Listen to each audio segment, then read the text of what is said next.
Guys, magandang araw sa inyong lahat. Gawa tayo guys ng reaction sa mga oras na ito.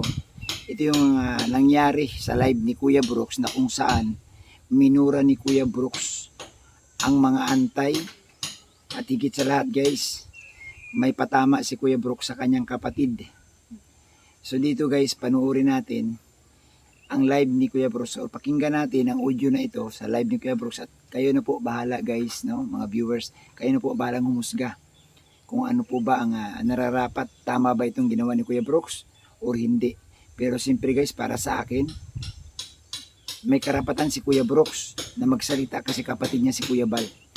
Personal, kapatid niya si Kuya Bal, masasaktan din si Kuya Brooks. Dahil lahat ho ng panlalait, lahat ho ng ginagawa ng iba, lalo na itong mga antay, sinisiraan si Kuya Bal. At talagang wala silang ibang ginawa kundi siraan, yurakan, balahurahin si Kuya Bal. Siyempre kapatid yan si Kuya Brooks, natural. Mag-react talaga yan. Kapatid nag-react nga yung, hindi kapatid, nag-react nga yung viewers lang. Di po ba? Pero bago tayo guys magpatuloy, guys, supportan natin si Kuya Bal sa Tiidna at si Kalinga Prab. So ito, tuloy na tayo. Huwag natin magpaligoy-ligoy pa. Panoorin natin guys itong live ni Kuya Brooks at pagkatapos magbigay tayo ng opinion. Ito yon. Kaya hindi ako makajos. Kaya pwede ako magmura sa inyong lahat, yung mga antay na yan. Mga putang ina nyo. Wala akong sino-sino dito. Oh. Ako, sira ulo dati. Kung sira ulo yung iking na yan, kahit magsuntukan kami, lalabanan ko yan. Kahit may problema ang dalawang kamay ko, kahit bali ito. May crack na sa buto. Pero sa 3 taon nito, oh my God, 2 taon na, medyo okay na to. Pwede ko na itong panuntok.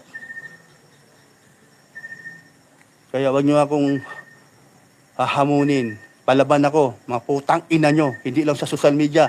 Kahit magkita tayo.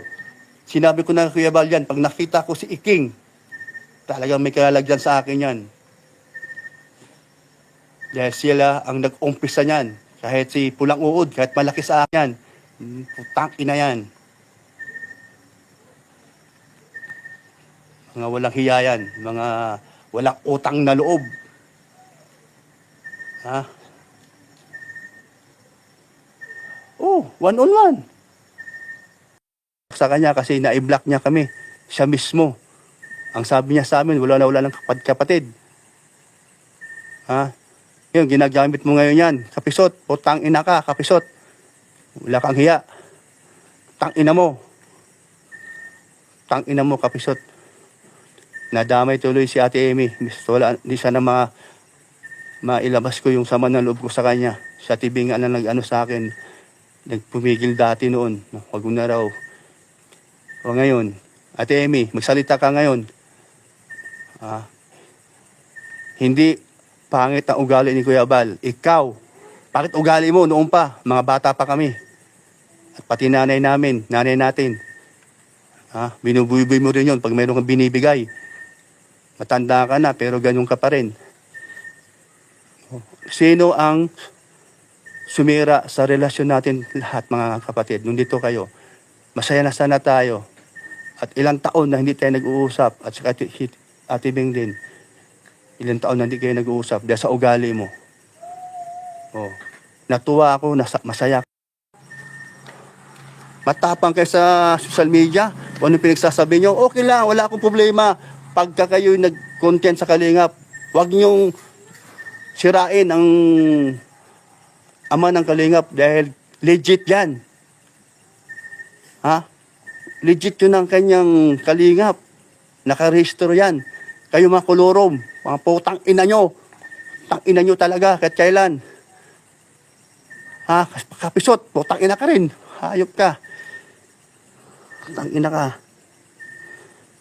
Hindi ako nakain, akala ko nag-inom. Hindi man ako umiinom. Lusaratan. Hindi po. Kahit ngayon, BP ako para malaman nyo. Hindi po ako high blood. Inalabas ko na yung aking sama na loob sa mga anti-Kalingap. Isa to si Kapisot. Putang ina mo, Kapisot. Dinadami mo po ate ko. Imbis na nanahimik na eh. Di mo kilala ang ate Amy ko. Pangit ang ugali niyan. Di maganda ugali yan. Kami mga kapatid. Naka-block na sa kanya. Oh, yan. Kahit nasabi, kahit ngayon, nakikinig sa Ate Amy ko, Ate Amy ko, bakit ganyan ka? Bakit sinisiraan mo nga anak ni Kuya Bal? Na mababait man nun. Ikaw may problema. Okay na tayo dito. Na, maraming natuwa na okay tayo. Dahil nakita ko na kayo ni Ate Bing, okay na rin. Dahil ilang taong kayo hindi nag-usap. Sa Ate Bing, wala akong masabi. Super bait niyan. Naputang ina itong mga antek-kalingap. Lahat na lang ng pagkakamali. Bakit? May perfect bang tao sa ibabaw ng mundo? Lahat ng mali na lang sa mag-ama. Tinitingnan nyo.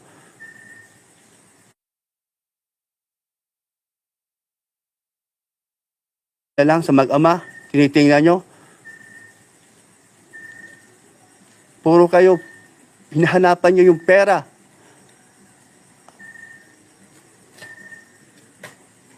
Yung pera na hanap nyo, nasa tao na nangangailangan. Ang ina nyo, wala na kayong ginawa, kundi magbantay kayo sa pagkakamali ng mag-ama. Kung ano yung nasabi nila sa mga vlog nila, o sa mga beneficiary nila, wala naman silang ginawang masama, kundi tulong lang naman. Relax lang, Kuya Brooks. Hayaan mo na si Kapesot. Putak na yung Kapesot yan. Putak na yan. Di niya kilala ang ate ko, Ate Amy ko. Ngayon, doon sa kumukuha ng ano ngayon, na pinapalabas niya na masama talaga si Kuya Bal. Di niya alam na yung ugali ng ate ko, kilala ko na yon. Bata pa lang ako, kilala ko ng ugali nun. Ito sa diet. At di mo ba alam, yung mga nandoon sa Maynila na mga edukado, nagtataka bakit, siyempre mga matubang yon. Bakit pinabayaan ko daw kayo. Ano nangyari? Ba't umiyak? Bakla ka, putang ina ka rin. Nasa likod ka rin dyan sa pagtulpo. Putang ina.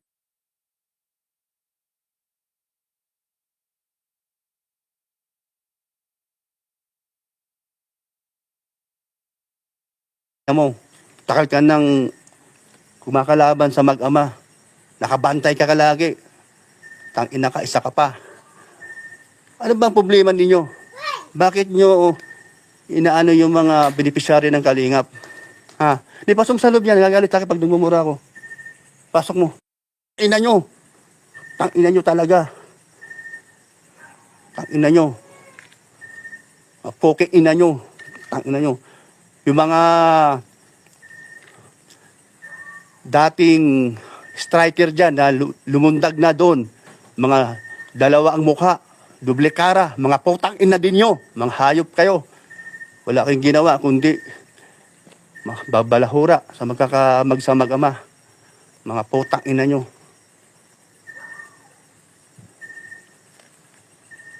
Wala kayong ginawa kundi siraan. Imbis matuwa kayo, ikaw pa isa, Joey Salcedo, bakla ka, putang ina ka rin. Nasa likod ka rin dyan sa pagtulpo. Putang ina mo. Takal ka ng kumakalaban sa mag-ama. Nakabantay ka lagi. Tang ina ka. Huwag mong idamay si Kuya Bal sa sinasabi ni Ate Amy ko. Di mo alam ang totoong ugali niyan. Huwag mong ibasa dyan sa mga sinasabi mo sa live mo. Gago ka, Kapesot. Putang ina ka. Putang ina mo. Putang ina nyo mga anti-kalingap kayo.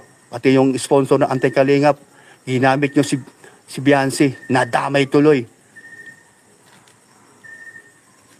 Kawawa.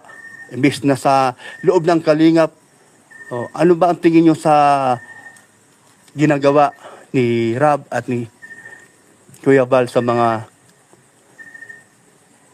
beneficiaries? Ha? Tinutulungan ng maayos. Walang kapalit yun.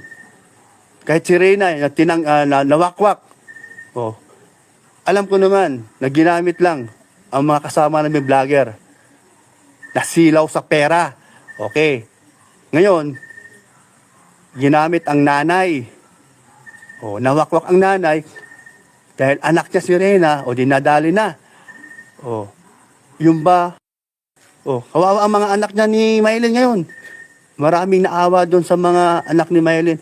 At daming padala, dahil siyempre mga bata, napag-aral sana ngayon, kung nasa Kalingap pa yon. Nasaan na ngayon? Di ba? Ang nalaman lang namin, nagtitinda na lang si Maylin. Siyempre, maghanap buhay siya. Wala na yung mga blessing na galing sa mga mabubuting puso, na galing sa Kalingap na totoong na tumutulong. Mga putang ina yung mga anti-sponsor na yan. Masyado kayong makasarili. Mga animal kayo. So yun, no, napakinggan natin ang mga sinasabi ni Kuya Brooks. Talagang malutong na mura ang pinakawala ni Kuya Brooks dito guys sa mga nanakit sa kanyang kapatid. Dito guys sa nangaapi kay Kuya Bal at kay Kalingap Rab. Talaga, ipinapaliwanag ni Kuya Brooks at may binabanggit na mga pangalan si Kuya Brooks dyan. Kumbaga yung galit ni Kuya Brooks sumabog na, sukdulan na talaga. Kasi sa tagal na ng panahon walang ibang ginawa kundi siraan si Kuya Bal, siraan si Kalingap Rab. So parang nasaktan na si Kuya Brooks Sabi siguro ni Kuya Brooks, ito na yun, oras na para magsalita ako. Ayun, bumitaw po si Kuya Brooks ng pinakamalutong ng mga pagmumura sa mga taong kanyang kinasamaan ng loob.